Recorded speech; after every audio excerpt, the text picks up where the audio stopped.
Hello everybody. I hope that you're well. So, a huge welcome to my channel. If this is the first time you're watching my video, please don't forget to subscribe. I am chasing after the elusive 60, which has become a bit of a joke because we're at odd numbers and that's just freaked me out. Anyway, for today's episode, I wanted to talk about happiness actually. I was walking along the beach this morning and I felt compelled to record something that I posted to my stories over on Instagram. And it was this thought that just kept reoccurring inside my mind, which was, I wonder what would happen if we just chose to wake up and feel happy every single day. And before you kind of go, well, give me all the reasons why that's impossible, just bear with me for a moment and let me share what I'm thinking. So, in terms of kind of like how I understand our brains and everything to work, um, basically, when we make a decision about something, that then filters through to our system. And I always refer to what happens on inside here as our system. And then obviously what happens inside here then kind of generates the action that we take out into the world, which then creates what becomes made manifest. So what we are surrounded by. And so if you take those kind of principles and understand that flow from the divine all the way through us, through to kind of something being made manifest, then why can't we just decide to be happy? Why can't we go to bed at night and think to ourselves, you know what, tomorrow I'm going to wake up and I am going to feel happy. I'm going to have the best day. Everything's going to work out wonderfully for me. And I think I'm seeing more and more people embrace this, right? So I'm spending a lot of time over on Substack, which is an absolutely beautiful community. There's a lot of depth there, a lot of thinking, thought leadership, a lot of people kind of discussing the different seasons that they're in at the moment. And it's such a beautiful, kind of inspiring place.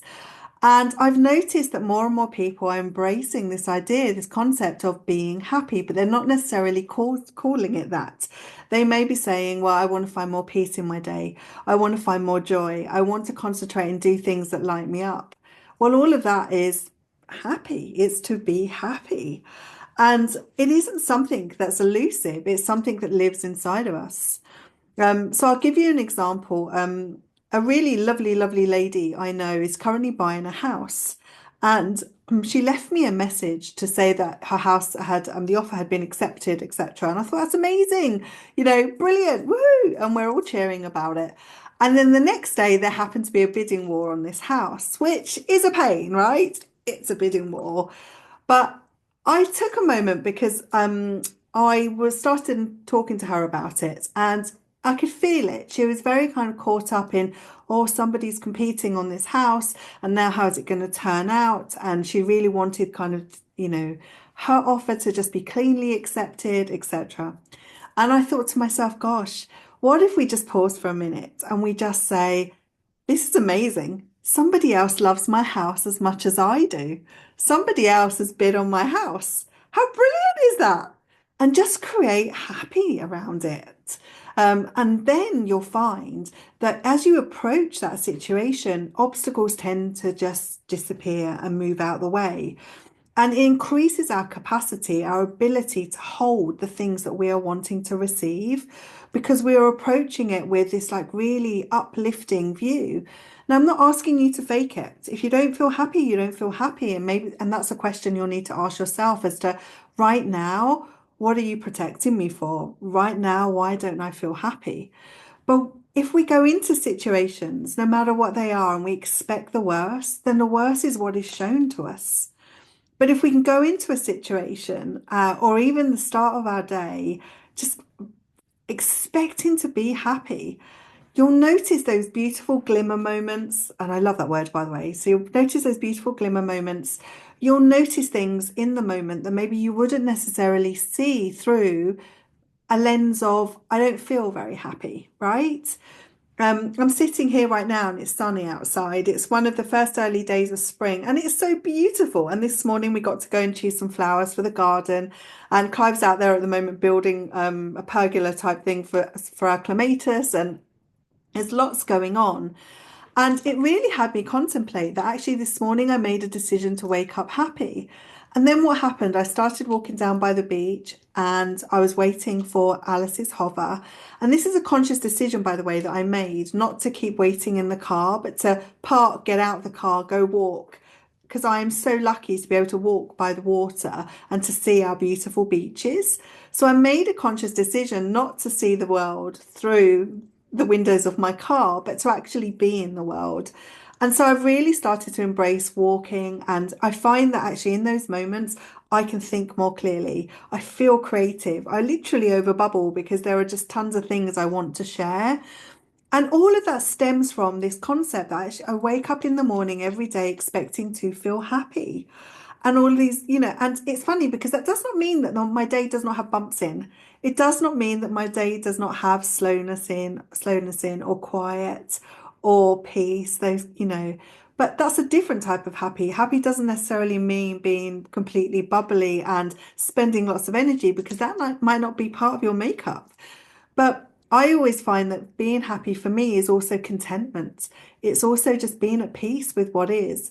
And I find that even in moments when things are just a little bit bumpy, I seem to have developed this like stamina, yeah, I think it's stamina, because it is so rooted in feeling and feeling happy and expecting to be happy, that actually anything that I bump up to against the day, I can just go, oh, okay, and see it from a different perspective that perhaps I wasn't seeing, it from before. I also think this extends to business as well. And as always, I'm going to refer some things to business. But when you're marketing, and I love this because as you all know, I'm very passionate about marketing and very, very passionate about business. And I want nothing more than for people to build businesses that really, really light up their lives and gives them, the freedom, the clarity, the creativeness, everything that they desire from their business. And there's no reason why a business as a vehicle cannot offer you that. And when I look at marketing, I often hear a lot of people talk about, well, I'm trying to create content and it's really stressful and there's so much noise on the platforms. And if I don't post all the time, then the algorithm's going to stop liking me and all these kind of things. And that just feels like so much pressure. It's like, and. It's like so much pressure. So one of the things I was posting about actually on Instagram this morning was, what if we actually approach that slightly differently? And so if our expectation is to be happy, then we're then expecting to be able to create, for example, content from a happy place, which means creating from a place where when you feel inspired, when you feel like you want to create and put something out into the world. Well, if you are creating from that place, it would be at odds if you then posted something you absolutely loved because it's come from the essence of you, and then you start the narrative of, oh, I don't know if this is going to grow. I don't know if anyone's going to see this. Oh, and you get all like bogged down in kind of, what is deemed to be real life over, the social platforms. And I don't think that's true. I think you absolutely can create beautiful content when you want to and you feel aligned and you feel inspired. And that can happen because you're in a place of feeling happy. But then have this thought that actually, when I post from a place of inspiration, when I feel creative, when I feel content, this content can only grow because it's coming from the best of me. Okay. And if you actually approach it from that perspective, I promise you, your content will catch fire. Now, when I say catch fire, that will be in relation to how you view visibility, how the type of kind of level of engagement you are prepared to give to your platforms. So there are also different factors, for different people, but it will catch fire for you.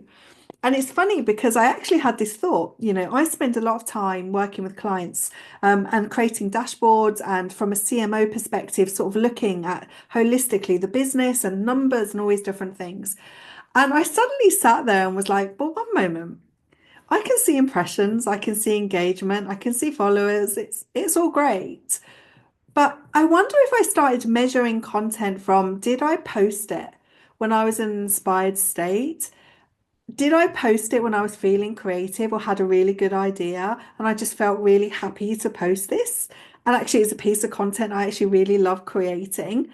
If I can measure it based on that, I wonder what the outcome would be. And so I did it. I actually tested it. I stayed off my Instagram platform I post in stories all the time because for me, I love chatting anyway. But I stayed off my Instagram platform and I waited. And I did this also on my Substack platform. I just waited. I was like, I'm not going to post. I'm just going to post something when I feel like I want to post. And it always comes to me when Clive's either driving and I'm in the car in motion, or when I'm walking, or when I'm by the water. Suddenly I'm like this on my phone. Because literally I've had something inspired has popped through and I want to just share it. And there's nothing perfect about that sharing. Normally it's a rough video of the side of my face talking. Sometimes it's just like content I'm just typing really quickly on my phone and I'm posting it to stories, and then I might create something later on to post to my grid. And those posts have always have outperformed any of my other posts. Very, very interesting.